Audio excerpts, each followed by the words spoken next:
Muy amable, muchas gracias, Germán. Gamal Sirham está por acá. Gamal fue miembro del comité de administración, creo, de Comteco. Después de la compra de las acciones, se hizo un estudio y un informe muy detallado sobre la manera en que Comteco compró las acciones. Así que yo no sé si quieres añadir algo, Gamal, tienes la palabra. Brevemente, por favor. Gracias, Roberto. Bueno, muy buenas tardes a todos. Creo que am, los cochabambinos celebramos habernos despertado y después de muchos años comenzar a alzar nuestra voz a reclamar, en este caso, sobre una empresa cochabambina. Como Roberto lo ha dicho, voy a mostrarles rápidamente. Yo fui parte del Consejo de Vigilancia y elaboré un informe especial el año 2012 que se llamaba La injusta expropiación de las acciones cochabambinas en Elfec, lo nacional nacionalizado. Es decir, el gobierno nos vendió la idea de que estaba nacionalizando Elfec cuando en realidad lo que estaba haciendo era quitarnos a los cochabambinos la propiedad de una empresa cochabambina. El problema es que nosotros no teníamos embajadores para poder reclamar este abuso de parte del gobierno nacional. Este informe se los he puesto en el chat para que todo el mundo lo pueda bajar. Básicamente la idea de este informe es un poco ver la evolución de las propiedades de las acciones de Elfec, como decían, desde el año 1908 hasta el 2008 uh, que digamos que es el hito en el cual Comteco adquiere el 52% de las acciones, el proceso de compra de las acciones, donde obviamente se evidencia de que el proceso fue absolutamente legal y que se pagaron 17 millones de dólares por el total de las acciones, que eso le daba una participación en Elfec y en Integra. Después vinieron la famosa intervención estatal, donde de las cosas que hay que resaltar es lo primero que se ha dicho es que esta fue una expropiación mediante decreto cuando la Constitución establece que solamente se puede expropiar a través de una ley. Es un tema central. Lo que nos llama la atención de esta expropiación es que, primero, no se pagó, segundo, no se endosó, y lo que a mí me llama poderosamente la atención es cómo si no se pagó y no se endosaron las acciones, cómo es que se registró la propiedad en funda empresa a nombre de Ende. Y ahí hay, cuando menos, falsedad ideológica y que me ayuden los abogados para iniciar juicios penales a quienes hicieron esto. Entonces, y el gobierno cometió un otro error que fue que solamente, entre comillas, nacionalizó solamente Elfec y no se dio cuenta que Elfec había sido desdoblada ya en Elfec y en Integra, como bien lo ha mencionado Javier de Urdaeta, producto de una recomendación de la entonces superintendencia, que estableció que los activos que estaban vinculados con la actividad debían de estar en una empresa, en Elfec, y los activos que no estaban vinculados con la actividad debían estar en otra empresa que es Integra. Y lo chistoso es que durante este tiempo, durante estos casi 8 años, ni siquiera se pagó por el uso de estos activos, entre ellos la propiedad de las heroínas, los vehículos que eran propiedad de Integra, entonces era parte del estilo de lo delincuencial del gobierno del MAS. Finalmente aquí están las conclusiones de este informe, que insisto están para disposición de todos los interesados. Agregar dos detalles adicionales, uno que Mario comentaba tangencialmente, pero que es importante. Mario decía que la evaluación que encargó Ende a una empresa que se llamaba Profin, daba un valor de 4.8 millones de dólares. 4.8 millones de dólares. O sea, ni siquiera las utilidades de un año, ese es el valor que había determinado su empresa contratada por Ende. Así que realmente era una burla y se quería pagar a Comteco 2 millones de dólares por el 52% de esas acciones. Esa era otra de las burlas. Lo otro es que yo no sé quién lo asesoraba al ex procurador, pero lo que hay que remarcar es que Elfec no ha dejado de ser una sociedad anónima. Elfec sigue siendo una sociedad anónima, ha sido una sociedad anónima, así que fueron negocios entre empresas privadas, donde lo que hubo fue una intervención estatal abusiva, y que obviamente, lamentablemente, muy pocos levantábamos la voz hace 8 años atrás, y cuando levantábamos la voz eran pocos también los que nos escuchaban. Lo que un poco hay que hacer desde mi perspectiva es, esta presión de parte del procurador ha hecho que se frene un poco la promesa que hizo la presidenta a Cochabamba, y creo que es fundamental, como no me acuerdo si era Yerko o el mismo Pepe que decía, que es que nosotros retomemos esto como una bandera de los cochabambinos, porque esta fue una afrenta a los cochabambinos. O sea, no solamente es el interés legítimo de todos los trabajadores, y entre ellos Javier, mi amigo Marcelo Magariños, que han tenido que estar en el exilio, ¿no ve? O eh, el propio secretario ejecutivo del sindicato, un valiente señor que tuvo que aguantar estar encerrado en su casa solamente por defender los intereses de los trabajadores, sino también son más de 120.000 familias propietarias de estas acciones, y en última instancia es la economía cochabambina la que fue atropellada por el gobierno del MAS. Entonces, cierro simplemente con estas ideas, que en todo caso, a mí lo que me preocupa es que los tiempos políticos lamentablemente nos están ganando, y cuidado este decreto que ha encargado la composición de esta comisión simplemente se diluya en el tiempo, y por los tiempos políticos nosotros, los cochabambinos, nuevamente siembren nabos en nuestras espaldas. Muchas gracias, Roberto. Muchas gracias, Gamal. Creo que tenemos un panorama bastante amplio, bastante completo. Quiero invitar entonces ahora a los participantes de esta sesión a expresar sus preguntas. Tengo en este momento solamente anotados dos dialogantes. Hay varios en el chat, pero son en realidad mensajes amistosos de salutación y de felicitación. Pero tengo un par de personas que han hecho preguntas y contribuciones. Yo quisiera darles a ellos. El primero es Armando de la Parra. No sé si sigues por acá, Armando. Te invito entonces a usar el micrófono un par de minutos, y posteriormente a Fernando Gemer. Gracias, Roberto. Sí, estoy aquí. Yo les agradezco sinceramente por la información. Ha quedado bastante claro que hay una intervención del Estado absolutamente arbitraria, muy, muy por encima del ordenamiento legal y jurídico. Y eso queda claro, y probablemente si continuamos en un Estado de Derecho, es un proceso que va a culminar exitosamente. Lo que no me cuadra son las cifras.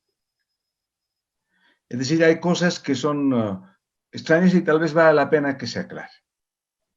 Emel compró, según me acaba de informar también Fernando Gemio y otros, la empresa Elfec por 55 millones de dólares. O sea, fue una privatización, no fue una capitalización, ¿no? Fue una privatización, se compró esa empresa, parte de esas platas fueron a Misicuni, ¿no es cierto?, como un aporte de la alcaldía, etcétera. Y PPL transfiere la empresa del patrimonio por un monto, pero enormemente menor.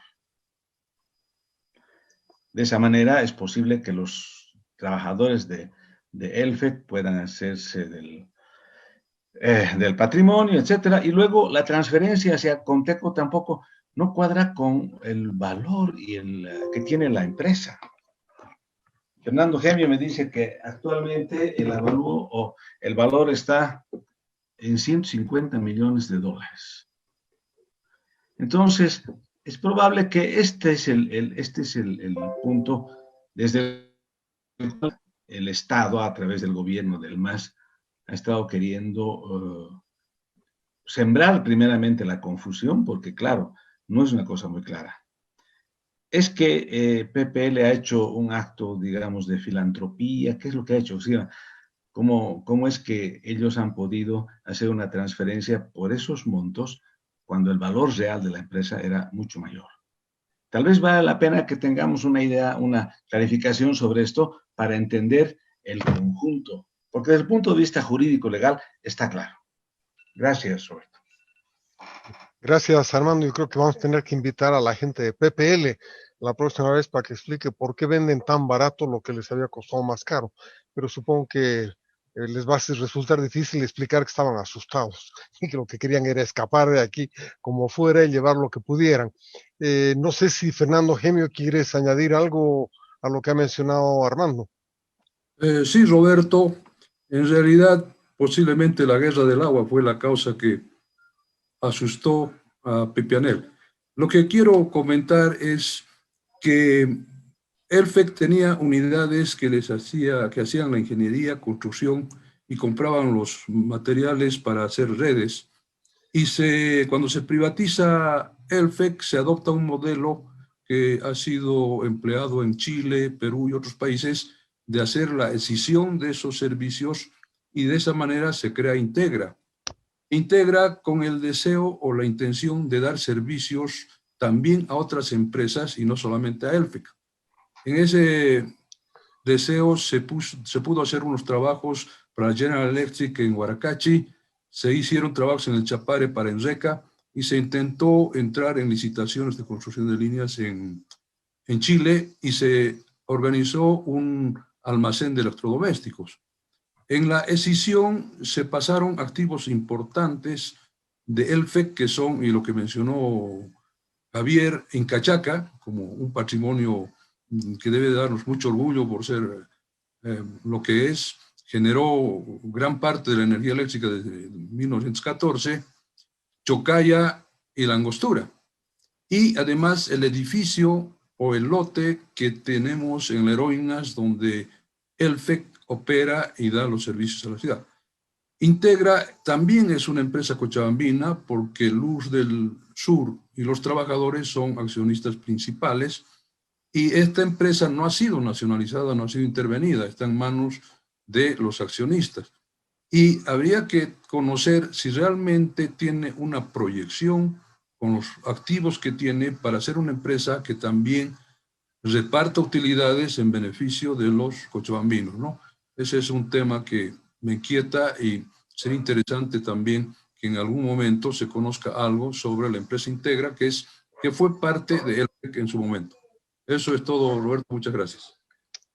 Mi amable Fernando, muchas gracias.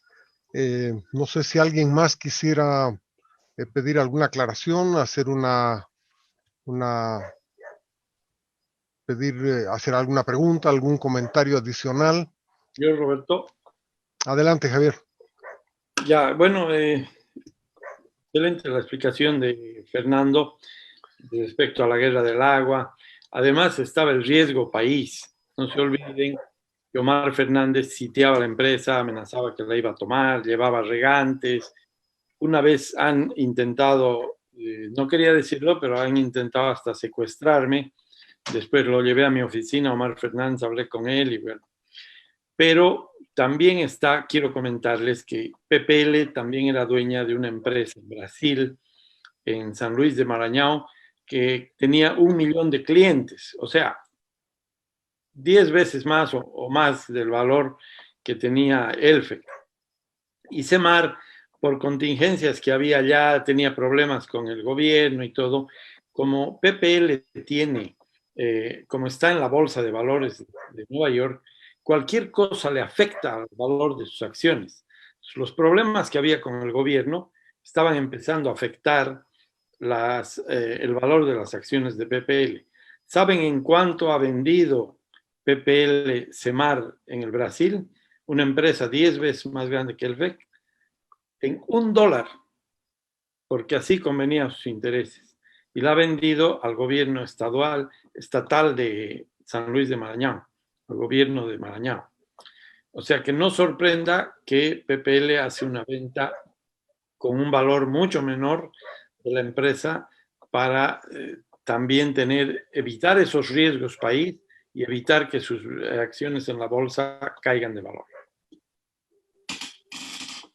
Muchas gracias, Javier. No sé si alguien más está deseoso de participar acá. Creo que Gamal ha pedido Germán, la palabra. Germán también. quisiera hacer una nota, Roberto. Dale. Sí, adelante.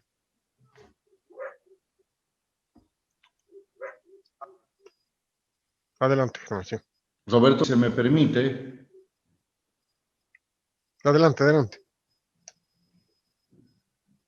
¿Aló? Adelante, Germán, no hay problema. Se te escucha. Roberto. Dale, dale, Germán. Creo que tu audio está mal.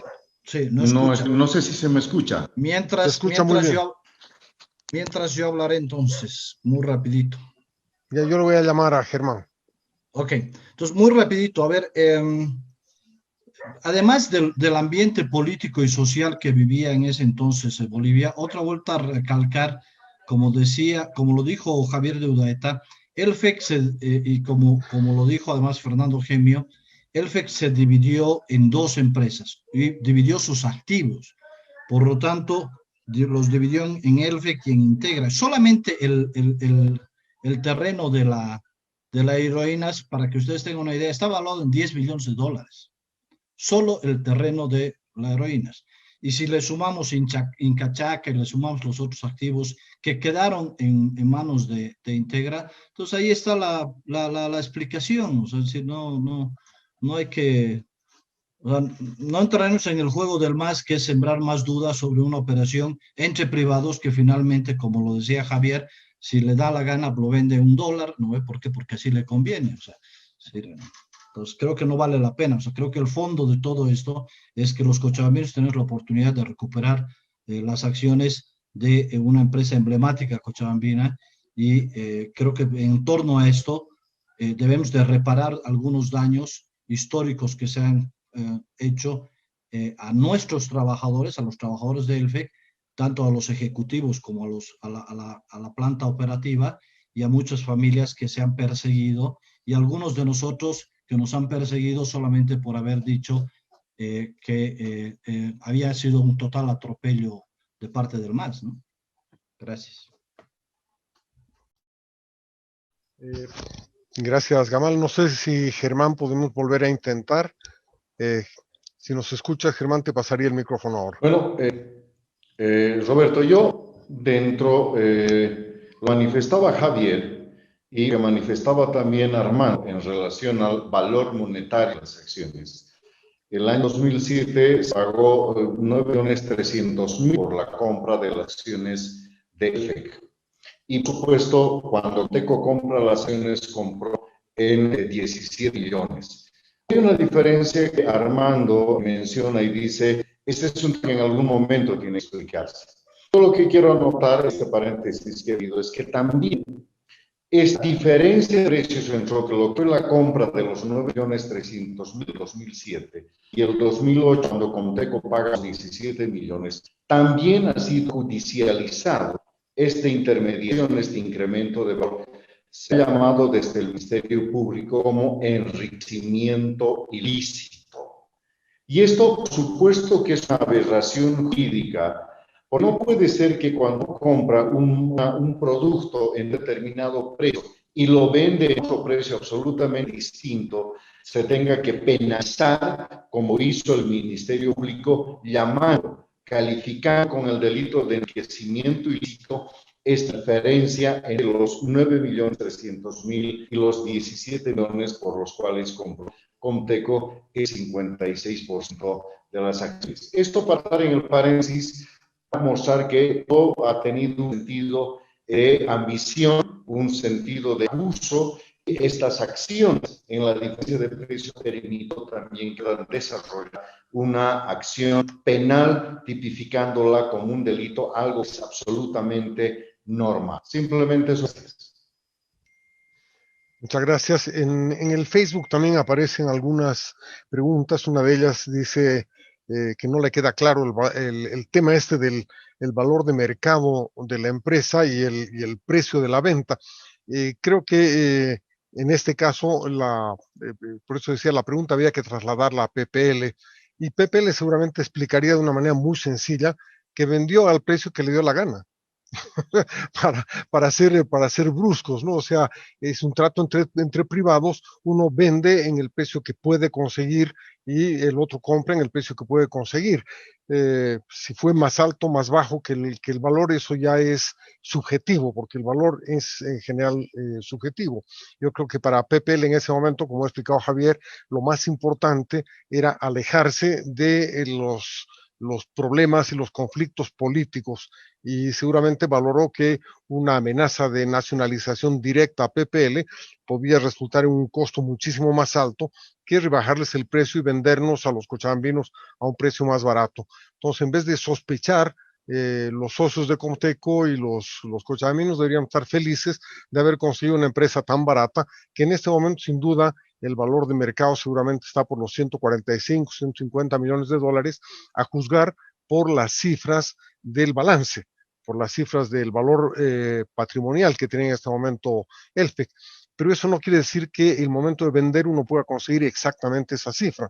Los precios reales de los productos solamente se lo sabe cuando se encuentran vendedor y comprador.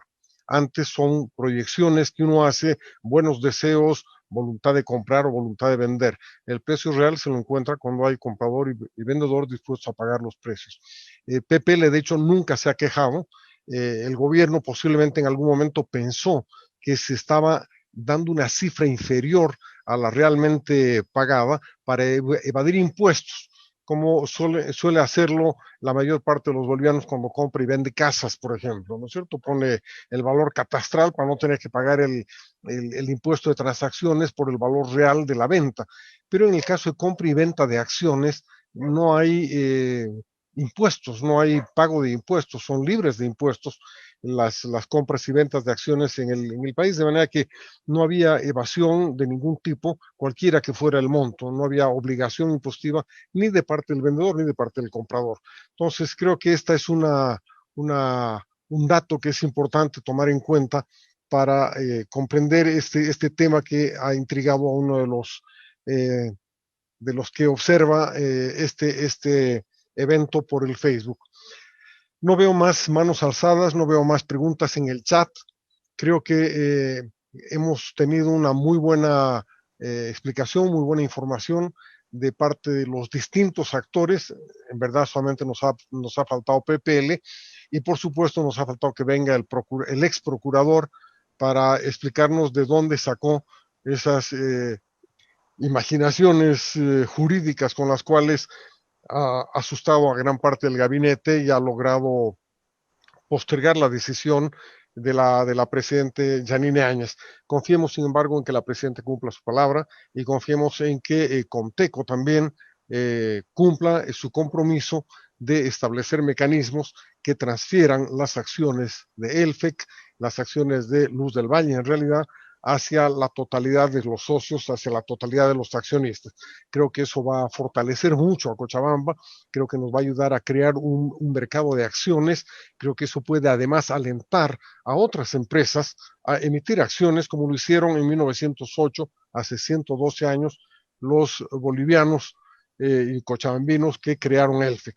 Imagínense la posibilidad de que en este momento los accionistas del Yo Aéreo boliviano pudieran convocar a los cochabambinos que quieran comprar acciones de la empresa para capitalizarla y proyectarla y colocarla nuevamente en el aire, que se haga lo mismo con la Cooperativa Boliviana de Cemento, que se haga lo mismo con la propia Comteco, que seguramente necesita aportes de capital para hacer la renovación tecnológica que le está exigiendo el momento. En fin, hay muchísimas opciones. Creo que cualquier empresario estaría deseoso de poder acudir a un mercado de acciones o mercado de bolsa para poder capitalizar sus empresas, porque resulta siempre mucho más barato que el crédito bancario, ¿no es cierto? Porque el costo de esas acciones en realidad es cero.